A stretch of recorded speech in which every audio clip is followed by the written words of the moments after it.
Kailangan ba mag-loan? Loan. Ano bang dapat tandaan bago tayo mangutang? Ito lang ang mga friendship. Alam ko sa gipit po ng talagang buhay ngayon, minsan napipilitan talaga tayo mangutang. Pero bago mangutang, ito muna isaalang-alang. Number 1, tanungin mo muna sarili mo, yung uutangin mo bang pera ay sa pangangailangan o only sa kagustuhan? Oo, syempre naman. Kung ikaw, bibili ka lang ng isang bagay na uutangin mo dahil gusto mo lang na hindi mo naman kailangan, tako, baka lalo ika nga mapahamak. Bakit po? Kasi araw-araw meron tayong kagustuhan. Tama o mali? That's the reason number 1. Need ba yan or wants? Number 2, budget. Check mo kung ikaw ay mangungutang na kaya mong bayaran ang buwanan na gastusin at buwanan na loan. Di ba? Kasi minsan, pag tayo po ay gipit, nangungutang tayo na hindi natin iniisip kung kaya ba natin. Kaya nga pag tagbabayad na po tayo, doon na po tayo nai-stress. Di ba? Sino po sa inyo ang guilty dyan? Type guilty. Oo, guilty. Number 3. Ito pong kailangan po, syempre, tanungin din natin kung magkano po ang interest rate. Bakit po? Baka nangungutang kayo na hindi nyo alam na napakataas po ng interest rate. Chinky, paano ko malalaman kung napakataas ng interest? As a matter of fact, pag nag-uumpisa ka sa 3%, 5%, pataas, nako, napakataas na po niyan. Baka hindi nyo na kayang bayaran o yung buwan-buwan na hinuhulog nyo, napupunta lang po sa interest. Pang-apat po, bago po tayo mangutang, lalo na sa mga tinatawag natin lending app, lending app.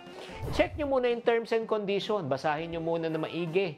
Checkin mo na walang hidden charges or kondisyon na maaaring magdulot ng problema sa inaharap. Minsan kasi, mangungutang ka ng 10,000. Napakadali nga. Online app ka. Pero pag tinurn over sa'yo, pera na lang. 8,000 na lang. Saan napunta yung 2,000? Marami palang registration fee, entrance fee, lahat ng fee, toll fee, lahat. Di ba? Nandun na po. Importante po na i-check nyo muna ang terms and condition bago kayo pumasok. At syempre naman, ito po, napakahalaga po.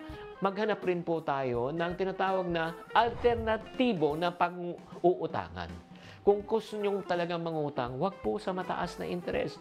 Lumapit na lang kayo sa kaibigan, kamag-anak, kapatid, kaopisina, o kapitbahay ng mga mababait na ika nga hindi naman matataas po na maningil ng mga interest para hindi kayo lalong malubog sa utang. And last but not the least, kung tayo po ay mangungutang, hanapin po natin ang mga lehitimong mga organisasyon. Huwag lang kayo papasok sa mga hindi rehistrado. Iwasan po natin yung mga tinatawag na nagpapautang at kukunin ang iyong ATM. Nako, pag yung mga taong yan, pag umalis yan, nadala ang ATM nyo, nako, kawawa po kayo. Kaya nga importante po, mag-ingat-ingat po tayo bago po tayo mangutang. Sa pamagitan ng pag-uunawa ng mga bagay na ito, pagpili ng tamang loan kung kailan ka mangungutang at sino uutangan mo, mas maiiwasan po natin ang potensyal na problema na hindi kayo magkakaroon ng financial stress in the future. Sana na mga kaiponaryo, mga kabadyetaryo, nakatulong ko sa episode na ito. Tatandaan, tamang karunungan, tamang disiplina po ang susi sa pagyaman.